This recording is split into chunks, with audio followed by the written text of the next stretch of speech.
Welcome to the Virtual Museum, your chance to step inside the world of Tudor Cheam. Welcome to Whitehall Historic House. The oldest parts of this building were built around the year 1500. That was 15 years into the reign of the first Tudor monarch, Henry VII. The boy who was to go on to become Henry VIII was only 9 years old when the first parts of this house were built. We believe that Whitehall started life as a farmhouse, a bit like this one. Most farmers would have had a small plot of land to tend to, and a small number of animals to look after too, and they would not typically have had a lot of money. Today, we're going to find out what an average day would have been like for the people that lived here. Today we're going to be asking you, would you want to spend a day as a Tudor peasant? We're going to find out, what was their morning routine like? What household jobs did they have to do? And what sort of jobs would they have had? Let's start at the beginning of the day. A typical Tudor peasant would have woken up early in the morning, just before sunrise. In the summer, this would obviously be a lot earlier, sometimes as early as 4 a.m. They had a busy day ahead of them. But what sort of bed would they have slept in? The people that lived in Whitehall would probably not have had the money to buy a 4-poster bed with a woolen mattress like this one. They'd have slept on something a bit more like this. How do you think it would feel to sleep on a mattress made out of straw and sackcloth, a bit like this one? Do you think it would be very comfortable? Do you think you'd get a good night's sleep? How do you think you'd feel the next morning if you'd slept on this all night? Do you think you'd have had a good night's sleep? Your teacher's now going to pause the video and you can turn to the person next to you and talk about how much you'd have enjoyed sleeping on a mattress like this.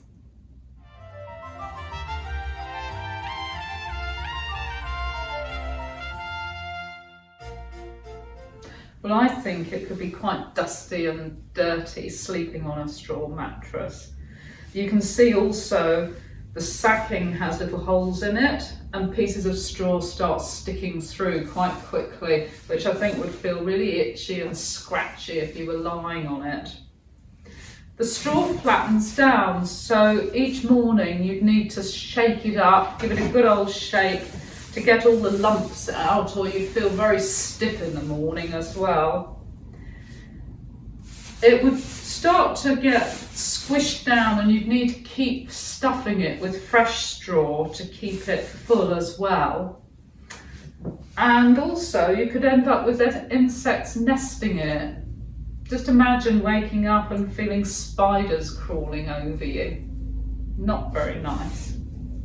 One thing that Tudors did do to make it smell nicer and also to help try and deter some of the insects was you could put sprigs of herbs in.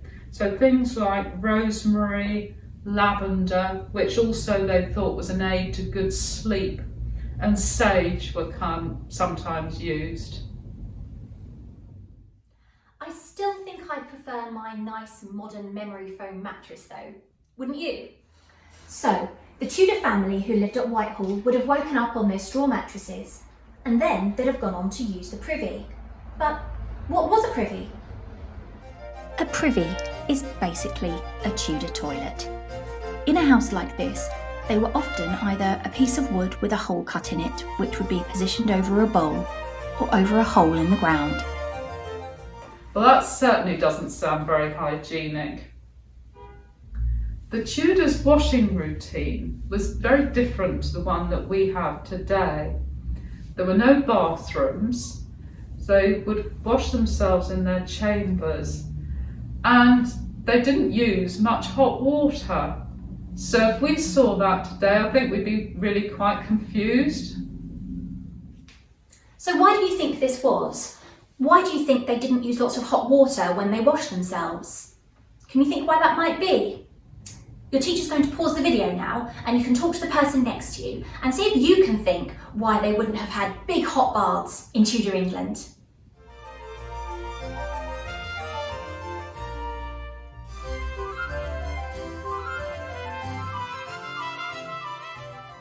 What did you think? Did any of you say that you thought it was because they didn't have boilers like we do today to heat up all the water? Well, you were sort of right. That's part of the reason they didn't have hot baths in Tudor England. Let's find out what the other part was. In 1545, Thomas Moulton wrote, "Also use no baths or stoves, nor sweat too much, for all openeth the pores of a man's body, and maketh the venomous air to enter, and for to infect the blood."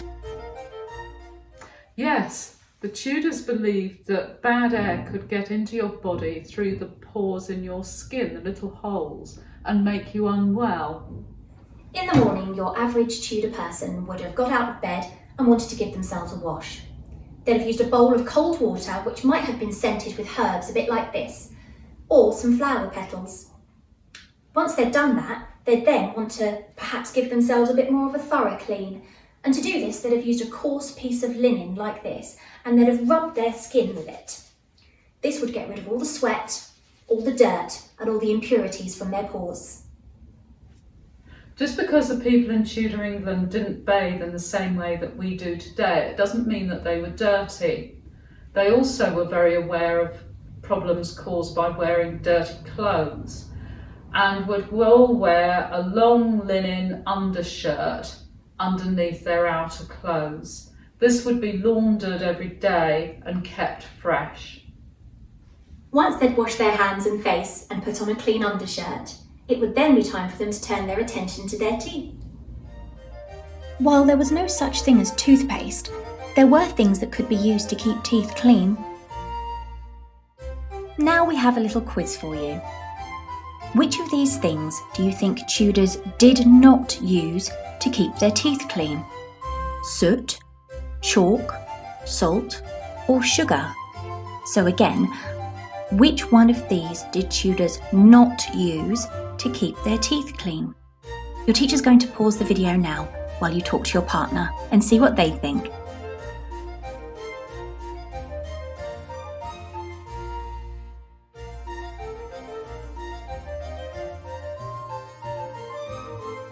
That's right, sugar was not used to keep teeth clean.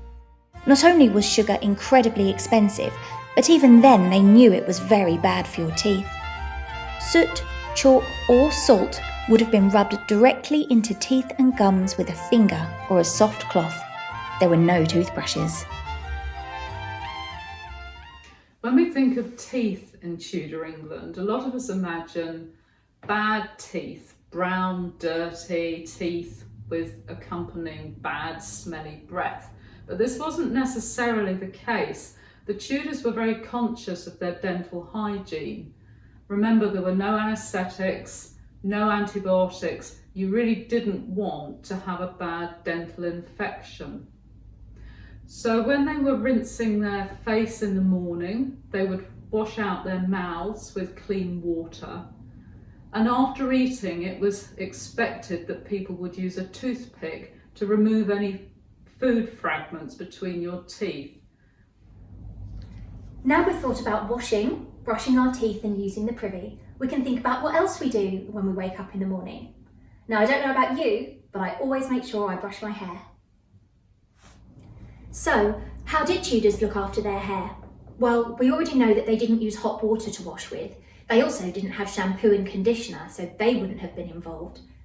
What they did do was they used to rinse their hair through with water that was scented with herbs, like we said earlier on. It was also recommended in 16th century England that you should make sure you brush your hair every day with a comb. Take a look at this comb from the 16th century. What do you notice about it? How is it different to combs and hairbrushes that we use today? Why do you think this might be? Did anyone notice that the comb has two sides? The side closer to me, the teeth are much closer together than the further side. Why do you think that might have been? And the answer is that the teeth that were closer together were really useful for removing head lice. And if any of you have ever suffered with head lice, you'll know that the knit combs that we have now still look very like this. So, our Tudor person has got up from their straw mattress, used the privy, had a wash in some cold water, they've rubbed themselves with some linen, they've changed their undershirt, they've got dressed, they've scrubbed their teeth, and they've also combed their hair. What do they do next? Well, now's time to start on their daily household jobs. One thing we need to remember about Tudor England is that there were very definitely men's jobs and women's jobs. One of the first jobs for the woman of the house would be to sweep the floor. Commonly these were made of beaten earth and could get quite dusty and disturbed, so you'd have a broom made out of twigs to clear away any dust. You could also damp them down just to settle the surface. Then she'd go on to milking the cow. If you didn't have enough land to graze your own cow, then there was common land available that you could use. Once she had brought in the milk, before she could use it, she would have poured all the new milk through a series of clean cloths to ensure that no dirt or cow hair remained.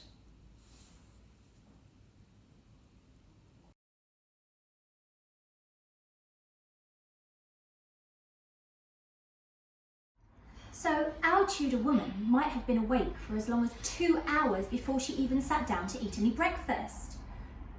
Breakfast in Tudor England would typically have been made up of bread, butter, and ale. And if you were lucky enough and you had enough money, you might have had some beef with that as well. I don't think the people who lived at Whitehall would have had money for things like beef with their breakfast, so they'd have also had porridge. During the day, a Tudor woman would be expected to prepare dinner and supper, bake bread, brew ale, milk the cows twice a day, prepare butter and cheese, feed the chickens and pigs twice a day, collect the chickens' eggs, do the gardening, including growing the herbs and looking after those, do the laundry, make hay. Corn would be needed to take to the mill, where it would be ground into flour to make the bread. All her produce that was surplus to what the family needed, she'd be expected to take to market to sell, do shopping for the family, and in addition to all this, help her husband, which could include filling the muck wagon, helping drive the plough, and shearing corn. In the 16th century, it was incredibly rare to have water piped into your house, so coming out to a well like this one would have been an important part of any Tudor's daily routine. This is Whitehall's well, and we know that it goes back to the 1400s. Any Tudor would have had to spend some of their day coming out to the well to collect water, and they'd have used it in things like cooking, washing their clothes, or brewing beer.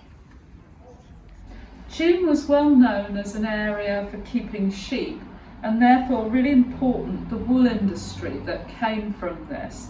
Now the wool here is freshly washed, but obviously needs to be prepared before it can be used for spinning.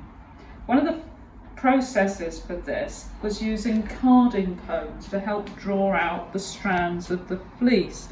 Now these are obviously contemporary. They would have had wooden ones, but the idea is that you pick up some of your fleece, put it on the comb, and then put the other one on top and start combing them against each other. And you can see the threads of fleece start to draw out. So, now we know what a Tudor woman would have done on an average day. What about the men? Well, we now know that 80% of men in the Tudor period would have worked on the land, where they would have worked on farms, whether that be caring for the crops or caring for the animals. However, unlike many other small English villages, the men of Cheam had a different option. That's right, Helen. Many would have been potters, some would have been part-time potters and part-time sheep farmers. And we know this because in 1923, pottery fragments were found in the garden in Cheam that was being developed. Local architect Charles Marshall was intrigued by this and set about undertaking further investigation by carrying out archaeological digs. So, what did Charles Marshall actually find? And what did it tell us? So what Charles Marshall found was the remains of a medieval pottery kiln with what we call wasters or pottery fragments, but also some whole pieces too. So in medieval times, Cheam was very well known for its pottery, and this is because this area of Surrey is rich in a particular type of white clay, which is pure and can be fired to a very high temperature and therefore makes it very strong. You'll see on these pots that there's an area of shiny glaze, green and brown, and these are purely for decoration purposes really. So complete pieces like this biconical jug, called that because it's got two cones that are joined together, making it biconical. We also have this biconical jug as well, but this is more of a waster pot, and you can see that because it's got cracks at the top. So this would have happened during the firing, which would have meant that it wouldn't be able to be used because water or whatever was contained in it would just fall through the cracks. Another example of the type of pottery that was made in this area is this redware skillet, which is a cooking pot. And you can see on here that there's charred sort of outside that would have gone that colour because of being placed on the open fire. Now we know about the pots. What do we know about the potters themselves? So who made these pots? Well, we don't know for sure, but further research after Marshall's dig uncovered written evidence of some of the men who worked at Cheam's potteries. These documents include the names Walter the Potter and John and Nicholas Water Servant. We think that that was probably Walter's servant. So Walter was the master potter making pots on the wheel, like these, and John and Nicholas, his servants, would have helped him by digging the clay, tidying the workshop and looking after the kiln. Here are two photographs from Charles Marshall's 1923 excavation. Here are some more photographs from 1923. They're of Charles Marshall's storeroom. Can you see some of the biconical jugs that Siobhan just told us about? Can you spot patches of the green glaze? What do you think's in those boxes underneath those tables? Can you see what they are? That's it. They're fragments of broken pots that were found underground. How do you think they got there? I think they'd been thrown away by the potters, don't you? Here are two jugs from our collection. They're on display at Whitehall Historic House right now. Can you see that the one on the right has that distinctive green speckled glaze? The one on the left has some designs painted onto it. Look at the one on the left carefully. Do you see the distinctive swirled pattern? Now look back. Who can see it on the 1923 photographs? Can you spot that jug? That's right, it's in the bottom photograph. There are two jugs that are on a raised platform, and it's the one on the left. Now that you've learned all about the Cheam potters and their Cheam whiteware, it's your chance to put yourself in their position. Your task today is that you're going to design your own piece of Cheam whiteware. Now, you could use the template that we've given you, and you could sketch out your design, making sure that you include all of these distinctive swirls and the distinctive colouring of the Cheam whiteware. Or if you've got some air dry clay, you could have a go at making your very own jug. I bet your teacher's really excited to see what you come up with.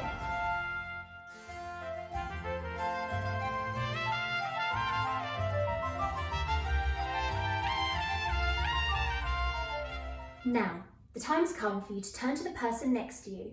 What you're going to do is you're going to choose 3 things that have surprised you from the things you've seen and heard today. Your teacher's going to pause the video now so that you can do that. Well done, everyone. What a lot we've learned today. At the beginning of the session, I asked you, would you want to spend a day as a Tudor peasant? So we could answer that. We've found out what their morning routine was like, what household jobs they did, and what sort of jobs they might have had. So now you can answer that question. So today we've seen lots of the different things that a Tudor peasant would have done in their everyday life.